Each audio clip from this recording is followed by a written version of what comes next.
Hi everyone, मेरा नाम ऋचा जैन है। Welcome back to my channel kids developmental activities. तो आज की हमारी वीडियो का टॉपिक रहेगा ऑक्यूपेशनल थेरेपी। तो मैं ऑलरेडी आप लोगों के साथ 2 प्लान्स शेयर कर चुकी हूँ ऑक्यूपेशनल थेरेपी के। कि आपने प्लान 1 इनिशियल लेवल, जो आप एक 2 ईयर ओल्ड बच्चे से भी करा सकते हैं, और उस प्लान के साथ अगर आप स्टार्ट करते हैं तो आपका एक बेस लेवल, उसमें सभी एक्टिविटीज़ इंक्लूडेड हैं, like sensory activity, fine motor activity, gross motor activities, जो कि एक बच्चे की डेवलपमेंट में ज़रूरी होती हैं। तो वो ऑक्यूपेशनल थेरेपी प्लान मैंने आपके साथ शेयर किया। देन मैंने सेकंड प्लान आपके साथ शेयर किया। जब आप फर्स्ट प्लान अकम्प्लिश कर लें, बच्चा वो इजीली करने लगे या उनमें से कुछ एक्टिविटीज़ करने लगे, तो आप सेकंड प्लान की एक्टिविटीज़ उसमें इंक्लूड कर सकते हैं। तो वो सेकंड प्लान है।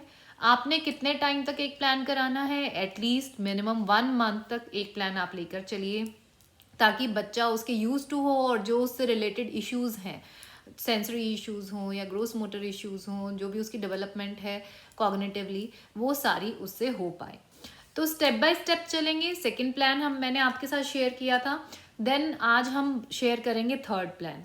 उससे पहले हम जानेंगे कुछ एक क्वेश्चंस जो ऑक्यूपेशनल थेरेपी के रिगार्डिंग मेरे पास आ रहे हैं, कि कितने टाइम तक एक एक्टिविटी करानी है जब तक बच्चा उसमें इजीली करने ना लगे। स्टार्टिंग में बच्चा नहीं करेगा, हो सकता है कि वो हफ्ता 10 दिन करे ही ना। आप लोग उससे इरिटेट मत होइए, क्योंकि यही प्रॉब्लम रहती है कि बच्चे करते नहीं हैं। बट आप रेगुलर एक टाइम फिक्स कर लीजिए। आई मीन टू से ऑटिज्म में बच्चों का टेंडेंसी रहता है शेड्यूल को फिक्स करने का। They are very particular about schedules, कि मैंने ये काम इस टाइम करना है। जब वो आप उसका शेड्यूल फिक्स करना शुरू कर देते हैं डेली पूरी डे का, तो उनको वो टास्क और वो काम कराना इजी हो जाता है। स्टार्टिंग में शेड्यूल फिक्स करना थोड़ा डिफिकल्ट रहता है, बिकॉज अभी तक उनका कोई शेड्यूल फिक्स नहीं था। But within week 10 days, 15 दिन के बाद आप नोटिस करेंगे कि उनका रोना, उनकी जो रेजिस्टेंस है वो कम होती जाएगी, क्योंकि उनको पता है कि अब ये टाइम आ गया है, अब मेरी मम्मी मेरे पास आएगी और वो कुछ कराएगी। तो वो धीरे धीरे धीरे धीरे उस शेड्यूल के हैबिचुअल हो जाते हैं बहुत जल्दी। इनफैक्ट थोड़े टाइम बाद आप नोटिस करेंगे दे नो कि आप आएंगे, आप कराएंगे, और वो उस चीज़ के लिए रेडी रहेंगे। तो शेड्यूल फिक्स करना हमें पूरे दिन का बहुत ज़रूरी है। तो same time same place, no distractions, आपने एक्टिविटी प्लान आउट करनी है। स्टार्टिंग में आप इसको 2 ब्रेक में, 3 ब्रेक में करा सकते हैं, कि ठीक है 2-3 एक्टिविटीज़ मैंने मॉर्निंग टाइम में करा ली, 2-3 एक्टिविटीज़ मैंने आफ्टरनून में करा ली, 2-3 एक्टिविटीज़ मैंने इवनिंग टाइम पे करा ली। बट एक शेड्यूल आपने फिक्स करना है, टाइम एंड प्लेस फिक्स करना है। तो जब वो चीज़ें आप फिक्स करेंगे, बच्चा उतना ज़्यादा कोऑपरेटिव होता जाएगा, बिकॉज मैंने अभी बताया वो एक रूटीन, एक शेड्यूल को लेकर बहुत पर्टिकुलर होते हैं। आपने देखा होगा उनकी हैबिट फिक्स हो जाती हैं। जिस रास्ते से वो जाना पसंद करते हैं उसी रास्ते से जाएंगे तो वो कंफर्टेबल हैं, दूसरा रास्ता लेंगे तो वो क्रैंकी हो जाएंगे। अगर उनको बाथरूम से बेड पे जाना पसंद है, उनका रूटीन ऐसे है, फिर वो गेट की तरफ जाते हैं, आप उनको बाथरूम से डायरेक्टली बेडरूम के गेट तक ले जाइए, वो फर्ज क्रिएट कर देंगे। तो they are very particular about minute details, उनको डिटेल्स भी बहुत पर्टिकुलर रहती हैं। तो इसलिए उनका शेड्यूल बनाना बहुत ज़रूरी है उनके कंफर्ट जोन में लाने के लिए। फिक्सेशन इसी को कहते हैं, आई नो, लेकिन कुछ एक चीज़ों में फिक्सेशन अच्छी रहती है, क्योंकि इससे उनकी सिटिंग, उनका कॉपरेशन इंक्रीज होगा। तो पहली बात क्या रही, हमने शेड्यूल रूटीन फिक्स करना है उनका, कि this is sitting activity time, this is activity time. वो शेड्यूल फिक्स हो जाएगा, आपके लिए भी ईजी है, उनके लिए भी ईजी है। जब भी आप कोई एक्टिविटी ऑक्यूपेशनल थेरेपी की करा रहे हैं, स्पीच की करा रहे हैं, स्पेशल एजुकेशन की करा रहे हैं, मैं आपको बार बार बोलती हूँ, नो डिस्ट्रैक्शन। उस टाइम पे कोशिश कीजिए कि आप और आपका बच्चा ही हो, रूम में और कोई ना हो। रूम को क्लोज करके कराएंगे तो उसको बाहर की वॉइसेस, बाहर की जो चीज़ें हैं वो डिस्ट्रैक्ट नहीं करेंगी। रूम की सेटिंग आप इस तरह से बनाइए कि वहाँ पर ज़्यादा सामान ना हो, सिर्फ उन एक्टिविटीज़ से रिलेटेड सामान हो, ताकि उसका फोकस उन्हीं चीज़ों पे रहे, दूसरी चीज़ों पे ना रहे। द थर्ड थिंग, कि हमने सिटिंग अरेंजमेंट नीचे फ्लोर पे मैं प्रेफर करती हूँ, क्योंकि बच्चे उस पर बहुत कंफर्टेबली सिट कर पाते हैं, बैठ पाते हैं और कोऑपरेशन ज़्यादा रहता है। आप भी फ्लोर पे ही बैठने की रखिए अपनी सिटिंग, क्योंकि आई कांटेक्ट, आई लेवल पे जब आप बैठेंगे काम कराना और इजी होता है, कोऑपरेशन और ज़्यादा होता है, अंडरस्टैंडिंग एंड लर्निंग इजी रहती है। तो ये चीज़ें हमेशा हमें फोकस रखनी चाहिए हमारे स्पेशल बच्चों के साथ। तो जब आप ऑक्यूपेशनल थेरेपी करना चाहेंगे या वो एक्टिविटीज़ फॉलो करेंगे तो ये चीज़ें आपने ध्यान में देनी है। फिर ये 3 सेटिंग्स हो गई। अब बात आती है एक्टिविटी। एटलीस्ट 1 मंथ कीजिए। बच्चा कोऑपरेट नहीं कर रहा है, स्टार्टिंग में हैंड पकड़ के आप कराइए, क्योंकि वो नहीं करेंगे, पहले दिन नहीं करेंगे, लेकिन हमें कराना है तो हैंड पकड़ के कराना है कि आपने उसका हैंड पकड़ा, हैंड से प्रॉम्प्ट दिया। पहले तो अगर नहीं कर रहा है पूरा ही आपने एक्टिविटी हैंड पकड़ के करा दिया, थोड़ा बहुत उसका कोऑपरेशन है, प्रॉम्प्ट देना है, हैंड पकड़ा ये करो, और फिर आपने देखना है कि वो करेगा कि नहीं करेगा। 2-3 सेकंड का पोज लीजिए, अगर नहीं कर रहा है देन अगेन हैंड पकड़ के कराइए। बहुत ज़्यादा बार उसको बोल बोल के फ्रस्ट्रेट या इरिटेट खुद भी नहीं होना है, उनको भी नहीं करना है। टोन हमेशा लाइवली और प्यार वाली रखनी है, प्ले वाली रखनी है। अगर हम गुस्से में उनसे बात करेंगे तो क्या होगा, इमेजिन कीजिए आपसे कोई गुस्से में बोल रहा है तो आप भी सोचेंगे मैं तो इसकी सुनती नहीं, छोड़, सारे दिन इरिटेटेड रहती है। लेकिन अगर आप प्यार से बोलेंगे तो आप कोई आपसे प्यार से बात करता है तो आप उसकी बात सुनना भी पसंद करते हैं और हो सकता है उस पर अमल भी कर लें। सेम हमारे बच्चों के साथ रहता है। अगर आप इरिटेट हो जाएंगे तो they will not listen to you, वो उधर से भागने का कोशिश करेंगे। लेकिन आप प्यार से करेंगे और प्ले वे में करेंगे तो वो आपके साथ कनेक्ट होना पसंद करेंगे। तो ये सारी चीज़ें हमने माइंड में रखनी है। तो जो ऑक्यूपेशनल थेरेपी का फर्स्ट प्लान है और जो सेकंड प्लान है उनका लिंक मैं डिस्क्रिप्शन बॉक्स में डाल दूंगी, आप वहाँ जाकर वो वीडियोस चेकआउट कर सकते हैं। तो आइए अब देखते हैं हमारा प्लान 3 ऑक्यूपेशनल थेरेपी का। So the first activity is hanky folding activity, great activity for hand and eye coordination. Fine motor activity है, बच्चे की attention and concentration and focus increase होता है इससे। बच्चे को कंप्लीट मोटर प्लानिंग चाहिए कि किस तरह से उसको हैंकी को मैनेज करना है और फोल्ड करना है। So the next activity is laundry segregation, कि उसमें हम लोगों ने 4-5 पेयर सॉक्स के दे दिए, कलर डिफरेंट डिफरेंट रखे हैं ताकि बच्चे को कलर मैचिंग करके उस सॉक्स को पेयर में कन्वर्ट करना है। This is a visual discrimination activity, visual discrimination आ रहा है, कलर मैचिंग कॉन्सेप्ट आ रहा है इसमें बच्चे को, साथ ही साथ बच्चे का अटेंशन एंड फोकस इंक्रीज हो रहा है। These are very minute activities जो कि बच्चे की अटेंशन, कंसंट्रेशन एंड फोकस को इम्प्रूव करती है।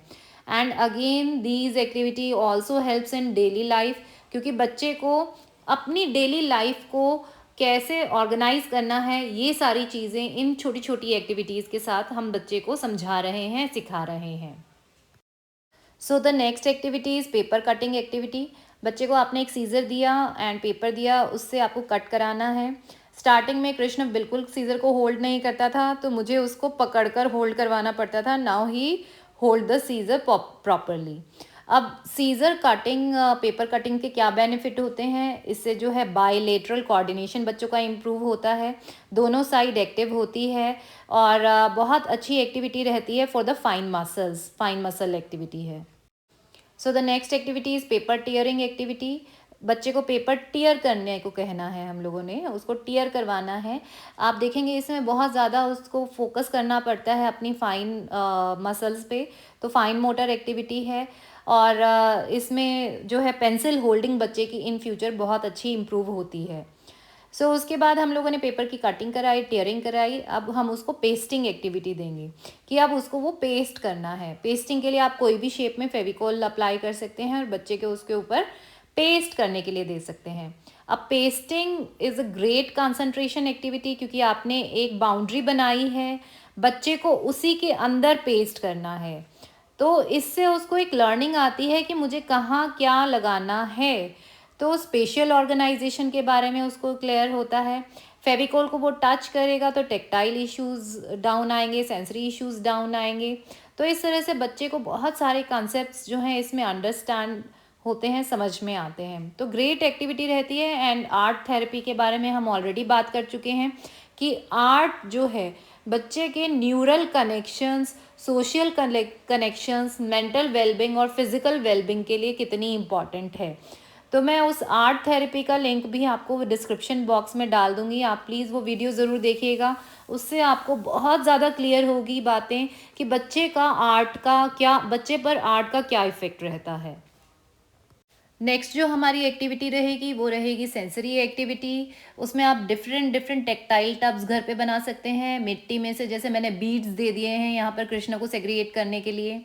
हम लोग अपना कोई भी 2-3 ग्रेन्स, राजमा, छोले, राइस, दाल, कुछ भी हम मिलाकर उसको सेग्रीगेशन के लिए दे सकते हैं। इनिशियली बच्चे नहीं करते हैं, हमें हैंड पकड़ के कराना पड़ेगा, उनको टाइम देना होगा, क्योंकि वो सेंसरी सीकिंग, वो टेक्टाइल सीख कर रहे हैं, तो वो इमीडिएटली नहीं निकालेंगे। राइस में से बीड्स निकालना, बीड्स की जगह कोई भी XYZ चीज़ डाल सकते हैं आप। एनिमल्स, 3D एनिमल्स डाल सकते हैं आप, शेप्स डाल सकते हैं आप, कलर्स डाल सकते हैं, एनीथिंग। तो ये सेंसरी एक्टिविटी। सो इस एक्टिविटी में मैंने कृष्ण को बेडशीट या ब्लैंकेट में रोल किया है। तो इससे प्रोप्रियोसेप्टिव इनपुट एक्टिविटी होती है। तो बड़ा ही कंफर्टेबली कृष्ण इसको करा रहा है। स्टार्टिंग में नहीं कराता था। अगर बच्चे इसको बहुत कंफर्टेबली नहीं कराते हैं तो आपने सिर्फ उनको एक इस तरह से रोल करना है और ओपन कर देना है स्टार्टिंग में। अब मैंने इसको रोल कर उसको थेरेपी बॉल से प्रेशर दिया है। प्रेशर देने से जो बेनिफिट रहता है वो रहता है कि जो बच्चे खुद पे प्रेशर लेना पसंद करते हैं, वो चीज़ों को नीचे दबना या फिर दूसरों को हिट करना, अपने आप को हिट करना, जो ये प्रोप्रियोसेप्टिव सीकिंग इनपुट्स रहते हैं बच्चों के, जिसकी वजह से हाइपर एक्टिविटी ज़्यादा रहती है, तो वो सब हम इससे रिड्यूस कर पाते हैं। कृष्ण बहुत इजीली प्रेशर ले रहा है, स्टार्टिंग में इतना इजीली नहीं लेता था। तो उसके लिए आप जो है बच्चे को कोई Kameng music, instrumental music basically हम बैकग्राउंड में चला सकते हैं, पोएम्स रीड कर सकते हैं। इस एक्टिविटी से जो है बच्चा अच्छा आई कांटेक्ट देता है, क्योंकि आप उसके एकदम फेस के ऊपर रहते हैं। अब इसमें अगर आपके पास जिम बॉल नहीं है तो आप कुशंस का, पिल्लोज का यूज़ कर सकते हैं और उससे बच्चे को प्रेशर दे सकते हैं। ये एक्टिविटी जो है बच्चे को खाली पेट करानी है, ये नहीं कि आपने मील दिया और उसके बाद आप कराएं। सो नेक्स्ट एक्टिविटी में आपने बच्चे को उससे बाहर निकालना है। इस तरह से बच्चा रोल आउट करेगा, तो इससे बच्चे को प्रोप्रियोसेप्टिव इनपुट मिलेगा। अगर वो रोल आउट नहीं करता है तो आपने हेल्प करना है उसको। नेक्स्ट एक्टिविटी में हमने एक ब्लैंक पेपर लिया और बच्चे से वाटर कलर के थ्रू हम लोगों ने उस पर कुछ भी स्क्रिबलिंग करानी है, alphabet, standing line, numbers, anything. मैं उसका अभी भी हैंड पकड़ के कराती हूँ, बिकॉज अभी वो अपने आप से राइट नहीं करता है। अगर वो करेगा तो पूरा पेपर कलर में कर देगा। तो आई प्रेफर कि मैं उसको हैंड से कराऊँ। उसको फ्री टाइम भी देती हूँ, बट उसको मैं अल्फ़ाबेट्स इस तरह से भी लिखवाती हूँ। तो this is a sensory activity. और सेंसरी एक्टिविटी क्योंकि उसको वाटर कलर का टच आ रहा है, साथ ही साथ इसमें हम प्री राइटिंग कॉन्सेप्ट ऐड कर रहे हैं, साथ ही साथ कि बच्चे को राइटिंग में भी हेल्प मिले। अब इसमें जब भी मैं कोई भी राइटिंग एक्टिविटी या कलर एक्टिविटी कराती हूँ तो मैं नंबर 8 को बहुत ज़्यादा प्रेफरेंस देती हूँ कि वो मुझे कराना ही कराना है। Number 8 is a midline crossing activity. इससे बच्चे का ब्रेन कोऑर्डिनेशन और ब्रेन फोकस, अटेंशन इंक्रीज होता है मिडलाइन क्रॉसिंग एक्टिविटी से। ट्रैकिंग, जब वो 8 नंबर को ट्रैक करते हैं तो दोनों ब्रेन एक्टिव होते हैं बच्चे के एक साथ। So next activity is the gross motor activity, tandem walk. लकड़ी के फट्टे पे या बोर्ड पे, कोई डंडे पे हम लोगों ने बच्चे को वॉक कराना है। एक पैर आगे, फिर उसके एक पैर आगे, आप देखिए इस तरह से 1 foot forward, next foot forward. और इसमें मैंने सीसॉ टाइप अरेंजमेंट किया है। स्टार्टिंग में आप वो ना करके सिंपल कीजिए, देन आप सीसॉ अरेंजमेंट ले सकते हैं। अब इसमें बच्चे की बॉडी बैलेंसिंग बहुत ज़्यादा इम्प्रूव होती है, क्योंकि बच्चे को जो है बैलेंस कर जाना है। This is a great vestibular activity. Reason Bing, बच्चे को अपनी पूरी बॉडी का बैलेंस मेंटेन करना है अगेंस्ट ग्रेविटी, ताकि वो गिरे ना। तो इससे वेस्टिबुलर इनपुट मिलता है। हम लोगों की बहुत बार कंप्लेंट रहती है कि बच्चा चलते चलते गिर जाता है, भागता है, कुछ भी नहीं होता और वो गिर जाता है, चीज़ों में क्रैश करता है। तो इस एक्टिविटी के थ्रू हम वो चीज़ें भी रिजॉल्व कर सकते हैं। तो this is a structured activity. Structured activity के बारे में मैं आपको बहुत बार बता चुकी हूँ कि मैंने इसमें कुछ ऑब्जेक्ट्स रख दिए हैं, मैं उसको ऑन कमांड बोलूँगी, उसको वो चीज़ उठाकर दूसरी जगह ट्रांसफ़र करनी है। जब आप स्ट्रक्चर्ड वे में ये ग्रोस मोटर एक्टिविटी करेंगे तो brain attention and brain focus भी इंक्रीज़ होगा। ग्रोस मोटर एक्टिविटी जो है ऑक्यूपेशनल थेरेपी की कैसे आपने प्लान करनी है, इसके ऊपर मैं ऑलरेडी एक वीडियो बना चुकी हूँ, उसका लिंक मैं डिस्क्रिप्शन बॉक्स में दे दूँगी आपको। तो दिस इज़ कैटेगराइजेशन, मैंने फ्रूट्स और वेजिटेबल मिक्स किए हैं। सो the next activity is picture description activity. हम कोई भी सिंपल से पिक्चर ले लेंगे, उसको हम लोगों ने अपने बच्चे को एक्सप्लेन करना है। उसके बारे में 4-5 लाइंस हमें उसको एक्सप्लेन करनी है, चाहे वो बोलना आए या ना आए, चाहे उसको समझ में आए ना आए, पर हमें एक्सप्लेन करना है। तो this is just a demo कि आपने पिक्चर डिस्क्रिप्शन कैसे करनी है। This will help you out. तो let's have a look on the video. Hi Krishna, दीदी, दीदी बैठी है। दीदी किसके ऊपर बैठी है? स्टूल के ऊपर बैठी है। किस पर बैठी है? स्टूल के ऊपर। दीदी के हैंड में क्या है? बाउल। दीदी के हैंड में क्या है? बाउल है, बाउल। इस हैंड में क्या है दीदी के? स्पून है। ये क्या है? स्पून है, स्पून है। ये क्या आ गया ऊपर से? स्पाइडर। ऊपर से क्या आया? स्पाइडर आ गई। स्पाइडर। कृष्णा स्पून का है, स्पून को टच करो। Very good.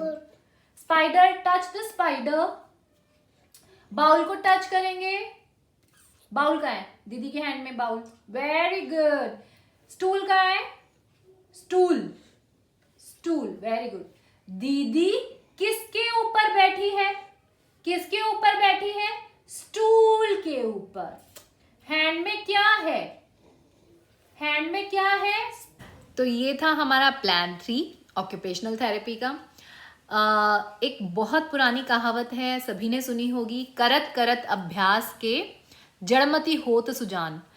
तो बहुत अच्छी कहावत है और वाकई में बहुत सच्ची है कि अगर आप बार बार आप एक एक्टिविटी बच्चों के साथ करते हैं तो वो कर लेंगे, एक दिन तो कर लेंगे। करत करत अभ्यास के जड़मति होत सुजान। तो बार बार करने से जितना ज़्यादा आप करवाएंगे उतना ज़्यादा उनकी अंडरस्टैंडिंग, उनका लेवल इंक्रीज होगा। तो इस तरह से जब आप पॉजिटिव वाइब के साथ अपने बच्चों के साथ काम करेंगे, कभी भी मन में मत रखिएगा कि मेरा बच्चा डेवलप नहीं कर रहा। कई बार क्या होता है, हम ध्यान नहीं देते हैं, क्योंकि हम रेगुलरली देखते हैं। अब कोई कह देगा आपको, यार तुम तो बड़ी पतली हो गई है।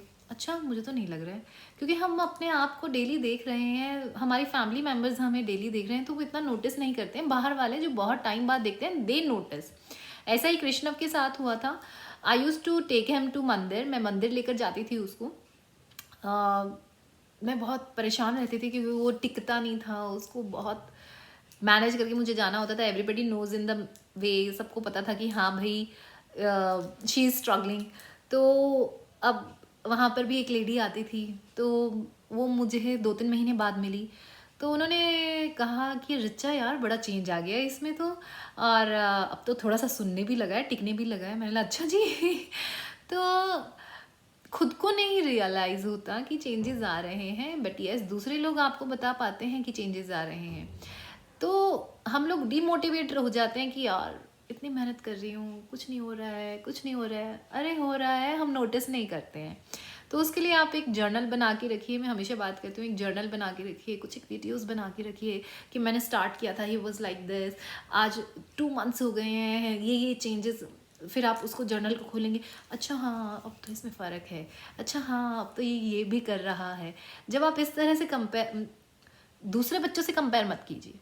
दूसरों बच्चों से कभी कंपेयर हमारे नॉर्मल बच्चों को भी नहीं करना चाहिए। आप अपने बच्चे को अपने उसी से ही कंपेयर कीजिए कि उसमें कितनी डेवलपमेंट है कल से। तो आपको मोटिवेशन मिलेगा, आपको वो एनर्जी मिलेगी, आपको वो सुकून मिलेगा, yes I am on the right track. और ये आना बहुत ज़रूरी है। क्योंकि जितनी पॉजिटिविटी आप में होगी, जितनी एनर्जी आप में होगी, उतनी ही वो आपके आसपास के एटमॉस्फेयर में बच्चा सेंस कर सकता है। Everyone can sense it. कहते हैं ना जैसे सोचोगे वैसा होगा। आप पॉजिटिव सोचेंगे तो आप पॉजिटिव चीज़ें फील करने लगेंगे और वाकई में पॉजिटिविटी आएगी और पॉजिटिव ही होगा। लेकिन हम इतना नेगेटिव होकर बैठ जाते हैं कि नहीं यार कुछ भी नहीं होता, छोड़ो, मतलब मेरी तो किस्मत ही ऐसी है, मेरी तो ज़िंदगी ऐसे निकलने वाली है, इसका क्या होगा, मेरा क्या होगा, हे भगवान। हम बड़ा डिप्रेस्ड हो जाते हैं, हम इतना नेगेटिव हो जाते हैं कि हम आसपास के एनवायरनमेंट को इतना नेगेटिव वाइब्स दे देते हैं, इतना नेगेटिव कर देते हैं। And what you think you become, what you think that happens. आप नेगेटिव सोचेंगे, नेगेटिव होना स्टार्ट हो जाएगा, क्योंकि आपको वैसा दिखने लगेगा। कहते हैं ना अगर काला चश्मा लगाओगे तो हर चीज़ काली नजर आएगी। सेम हमारे साथ है, हम नेगेटिव चश्मा पहन लेते हैं, नहीं होगा नहीं होगा नहीं होगा, और वो वाकई में नहीं होता है। लेकिन व्हेन यू वेयर आपका नंबर वाला चश्मा, सब चीज़ें साफ साफ नज़र आने लगती है, पहले सब धुंधला नज़र आ रहा होता है। ऐसे ही आप पॉजिटिविटी का चश्मा पहन कर देखिए, सब चीज़ इतनी क्लियर नज़र आएगी, इतना क्लियर समझ में आएगा। Yes, he can improve, she can improve, क्यों नहीं कर सकते हैं। आई एम वर्किंग, यार मैं काम कर रही हूँ और मेरा बच्चा ये चीज़ तो कर लेगा, ये चीज़ मेरा टारगेट है। छोटे छोटे टारगेट, छोटे छोटे काम आपने सोचने हैं, बहुत बड़े बड़े टारगेट नहीं कि आज ही फुटबॉल खेलेगा या आज ही क्रिकेट खेलना स्टार्ट कर देगा, आज ही मम्मा बोल देगा, आज ही स्कूल जाएगा और 2 घंटे बैठ के आएगा। नहीं, आज मैं एक एक्टिविटी कराऊंगी और वो 5 मिनट बैठ जाएगा। अब मेरा जो पूरे मंथ का टारगेट है वो स्पून होल्डिंग पे चलेगा। अब मैं उसको उस तरह की एक्टिविटीज़ कराऊंगी। अब 1 महीना आपने स्पून होल्डिंग की एक्टिविटी कराई है, वो उसको स्पून पकड़नी आ गई सही से, वाओ ये आई डिड इट, यार स्पून पकड़ना आ गई, ठीक है अब क्लिप लगाना सिखाऊंगी, क्यों नहीं आएगा। जब 1 महीने में ये सीख गया तो अगले 1 महीने में ये सिखाऊंगी। एक एक करके जब आपने उसको अपनी लाइफ स्किल्स सिखाना स्टार्ट की, आप 1 साल में सोचिए आप उसको 15 से 20 नई लाइफ स्किल्स दे रहे हैं। उसकी लाइफ कितनी इजी हो जाएगी, आपकी लाइफ कितनी इजी हो जाएगी, ये सोच के जब आप काम करेंगे। आपने ये नहीं सोचना कि भाई मेरा बच्चा आज ही ठीक हो जाएगा। जो चीज़ पॉसिबल नहीं है, अगर आप वो एक्सपेक्टेशन करेंगे तो आपको डिमोटिवेशन आएगी। आपने लॉजिकल और प्रैक्टिकल गोल्स बनाने हैं ताकि डीमोटिवेशन ना आए। हमें डीमोटिवेटेड नहीं होना है, हमें मोटिवेटेड होना है। पूरे साल में 12 महीने हैं, 12 महीनों में मिनिमम 12 वरना मैक्सिमम 20 लाइफ स्किल्स मैंने उसको सिखानी है। लाइफ स्किल्स बोले तो जो उसको इंडिपेंडेंट बनाएगी अपनी जिंदगी जीने में, ठीक है ना, ताकि उसकी लाइफ इजी हो, मेरी लाइफ इजी हो। पहला प्राइमरी गोल हमारा ये है। एजुकेशन बाद में आता है, एजुकेशन बाद में आता है। प्राइमरी गोल हमारा क्या रहता है कि मेरी लाइफ इजी रहेगी कब, जब मेरा बच्चा अपने काम खुद करने लगेगा, कुछ काम करने लगेगा। उसने खाना खाना स्पून होल्डिंग सीखी, यार एक टास्क कम हुआ, ही कैन ईट। उसने चप्पल पहनना सीख लिया, उसने सॉक्स पहनना सीख लिया, उसने शूज पहनना सीख लिया, वाओ मेरा एक टास्क और कंप्लीट हो गया। उसने अपनी पजामी ऊपर करनी सीख ली, वाओ अब मुझे हर बार उसका लोअर ऊपर नहीं करना है। Very good, I like it. अब इस तरह के छोटे छोटे लाइफ स्किल्स, इस तरह के छोटे छोटे डेली रूटीन के कामों पे जब आप काम करेंगे, आप देखेंगे उसकी लाइफ इजी हो गई, आपकी लाइफ इजी हो गई और उसकी अंडरस्टैंडिंग बहुत बढ़ चुकी होगी उस लेवल तक। जब उसकी अंडरस्टैंडिंग बढ़ चुकी होगी तो बाकी कॉन्सेप्ट उसको लर्निंग आने लग जाएगी, एब्जॉर्प्शन आने लग जाएगी। लेकिन वो कब होगा, जब हम काम करेंगे, हम पॉजिटिव रहेंगे, हम एनर्जेटिक रहेंगे, उसके बाद ही ये पॉसिबल होगा। क्योंकि कोई जादू की छड़ी नहीं है जो आपने ऐसे फेरी और सब हो गया। कहते हैं ना बिना काम किए तो खाना खाना भी मुश्किल है, यार बिना काम किए हमारे बच्चों में कैसे होगा। एंड एक ओनली माँ ही ऐसी होती है जो दिन रात लगा के खुद मर जाएगी लेकिन अपने बच्चे को नहीं छोड़ेगी। तो वो फीलिंग, वो जुनून, वो जज्बा जब आप में आ जाएगा, आप मान के चलिए आपका बच्चा आधा वैसे ही ठीक हो जाएगा। सीरियसली, जिस दिन मेरे अंदर ये जज्बा आया था, मैंने देखा था हाँ यार मेरा गॉगल चेंज हो गया, मेरा चश्मा चेंज हो गया, अब तो हो जाएगा, क्यों नहीं होगा। वो फीलिंग आनी बहुत ज़रूरी है, और जिस दिन वो आएगी तो डेवलपमेंट अपने आप होने लगेगी और दिखने लगेगी। तो वो फोकस के साथ करना है, ठीक है ना। कभी भी ये नहीं सोचना है कि नहीं होगा, अरे होगा, क्यों नहीं होगा, मैं करा रही हूँ। तो जब आप इन लाइफ स्किल्स पे काम करेंगे, छोटी छोटी लाइफ स्किल्स पे, आप में भी एनर्जी रहेगी, क्योंकि आपकी लाइफ, डेली लाइफ ईजी हो जाएगी। आपकी डेली लाइफ ईजी होगी तो आपके पास और टाइम होगा उसके साथ काम करने के लिए। आप मेंटली और ज़्यादा रिलैक्स्ड रहेंगे, और बच्चे को भी कॉन्फिडेंस आएगा।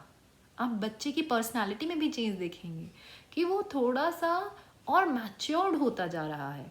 तो ये सारा पॉसिबल होगा रेगुलरिटी, सिंसेरिटी, पॉजिटिविटी और एनर्जी के साथ। साथ ही साथ आपने उसके साथ बहुत सारी बातें, बहुत सारा प्ले, बहुत सारा काम करना है। और अपना सुबह उठते बस जो भी रोना धोना है, जो भी डिप्रेशन है, वो बेड के साइड में ही रख के उठा करो, उसको अपने साथ लेके मत उठा करो। जिस दिन आप वो डिप्रेशन, वो एंग्जाइटी, वो टेंशन लेकर उठोगे, उस दिन आप मान के चलो बच्चा एक्टिविटी नहीं करेगा। आप आजमा के देख लेना, क्योंकि आप ही खुद इतने डिप्रेस्ड और टेंस्ड और वो है कि आप उसके कराने के मूड में ही नहीं होगे। बैठोगे तो वो भी आपको सेंस कर लेगा, आज ये नहीं कराएगी, छुट्टी है मेरी। तो इसलिए उसको अपने बेड के सिरहाने रख के उठा करो और फिर देखा करो, उस दिन एक्टिविटीज़ भी अच्छी हो जाएंगी। तो ये चीज़ें करके देखिए। लिटरली मुझे बस यही लगता है यार, बच्चों में फ़र्क आ जाए, क्योंकि बच्चे का दुख नहीं देखा जाता, बाकी सब ठीक है। मेरी भी यही एक कोशिश रहती है, यार भगवान मुझे कुछ कर दो, बस ये इसको ठीक कर दो, बस किसी तरह से ये ठीक हो जाए, मेरा तो कोई बात नहीं। तो ऐसे ही इसे सोच, मतलब डिप्रेशन रहता है, टेंशन रहती है, लेकिन ठीक है यार, मैंने ही करना है, और कौन आके करेगा। पड़ोसी तो आके मजाक उड़ा के चले जाएंगे, चार बहुत बातें सुना के चले जाएंगे, करना तो मुझे ही है, उनका क्या है। कभी भी दूसरों की बातों को मन पे मत लेना।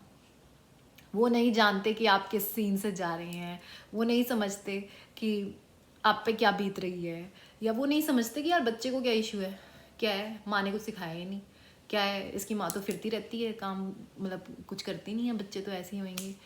हाँ, बड़ा जिद्दी बना रखा है बच्चा, मतलब बड़ा ही बिगाड़ रखा है। अरे बिगाड़ तो क्या है, उनको हंसी में ले लो, दे डोंट नो।